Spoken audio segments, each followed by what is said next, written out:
ಮಹಾಭಾರತದ ಕಾಲದಲ್ಲಿ ದ್ವಾರಕೆಯ ರಾಜನಾದ ಶ್ರೀಕೃಷ್ಣನು ತನ್ನ ಪ್ರಜೆಗಳನ್ನು ಪ್ರೀತಿ, ಧರ್ಮ ಮತ್ತು ನ್ಯಾಯದಿಂದ ರಕ್ಷಿಸುತ್ತಿದ್ದನು.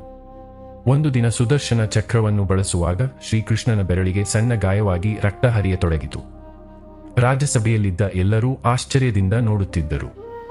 ಅಲ್ಲಿದ್ದ ದ್ರೌಪದಿ ಒಂದು ಕ್ಷಣವೂ ತಡಮಾಡದೆ ತನ್ನ ಸೀರೆಯ ಒಂದು ತುಂಡನ್ನು ಹರಿದು ಶ್ರೀಕೃಷ್ಣನ ಗಾಯಗೊಂಡ ಬೆರಳಿಗೆ ಪ್ರೀತಿಯಿಂದ ಕಟ್ಟಿದಳು.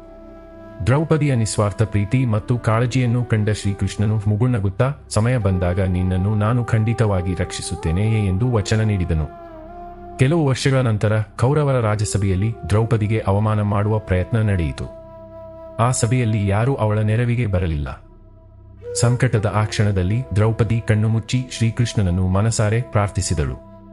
ತನ್ನ ವಚನದಂತೆ ಶ್ರೀಕೃಷ್ಣನು ದಿವ್ಯ ಶಕ್ತಿಯಿಂದ ದ್ರೌಪದಿಯ ಮಾನವನ್ನು ಕಾಪಾಡಿದನು.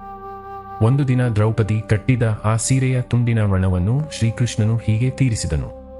ಈ ಘಟನೆ ಪ್ರೀತಿ, ನಂಬಿಕೆ, ಕೃತಜ್ಞತೆ ಮತ್ತು ರಕ್ಷಣೆಯ ಶಾಶ್ವತ ಸಂಕೇತವಾಗಿ ಇತಿಹಾಸದಲ್ಲಿ ಉಳಿಯಿತು. ಅದರ ನೆನಪಿಗಾಗಿ ಇಂದಿಗೂ ರಕ್ಷಾಬಂಧನ ಹಬ್ಬವನ್ನು ಭಕ್ತಿ, ಪ್ರೀತಿ ಮತ್ತು ಸಂತೋಷದಿಂದ ಆಚರಿಸಲಾಗುತ್ತದೆ. ರಾಖಿ ಎನ್ನುವುದು ಕೇವಲ ಒಂದು ದಾರವಲ್ಲ. ಅದು ಪ್ರೀತಿ, ನಂಬಿಕೆ, ಗೌರವ ಮತ್ತು ಜೀವಮಾನವಿಡೀ ಒಬ್ಬರನ್ನೊಬ್ಬರು ರಕ್ಷಿಸುವ ಪವಿತ್ರ ಪ್ರತಿಜ್ಞೆಯಾಗಿದೆ. ಎಲ್ಲರಿಗೂ ರಕ್ಷಾಬಂಧನದ ಹಾರ್ದಿಕ ಶುಭಾಶಯಗಳು.